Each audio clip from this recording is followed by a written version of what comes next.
Hello photography fans, and welcome to another episode about classic photo gear and classic cameras.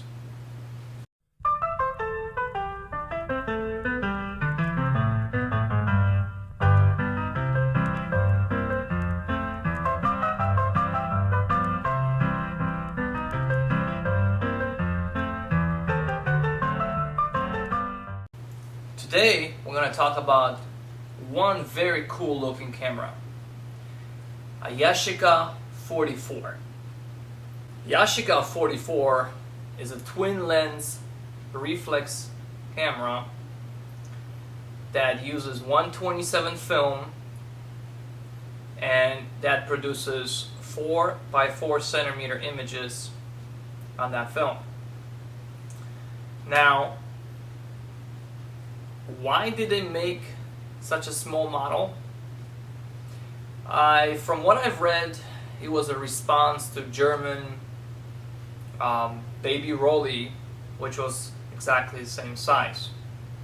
And some sources say that originally Yashica or Yashima company named the camera Baby 44. Later there was a lawsuit and they were told not to use Baby in the camera's name, so they just named it. They just left the Yashica 44. 44 for the film size. 127 film is no longer made. Well, it's not technically true.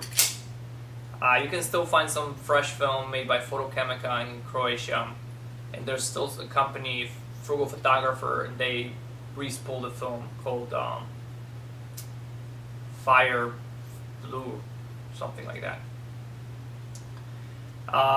And it's 120. It's rather expensive. It's about $12 a roll, which is ridiculous. But it's still, if you want to use a camera, you can either cut your own film, or you can buy that. I went ahead and bought 4 rolls. Unlike its sister or brother camera, Yashica 44A, this one has a crank advanced mechanism versus a knob advanced mechanism. Now, unlike its big brothers, this camera's winding mechanism is not coupled with shutter. What does it mean? It means that you have to cut the shutter separate from winding the film, which might be problematic. It might cause double exposures, but lower the price, lower the features, or less features. The way you load film in this camera is basically you open the back,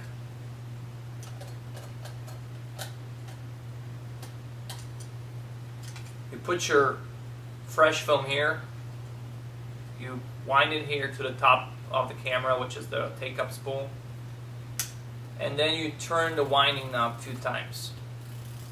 Okay, just once or twice, and then you align the start mark with these triangles here.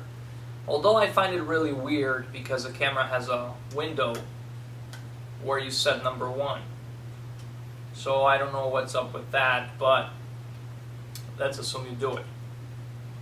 You don't have to, but it's there.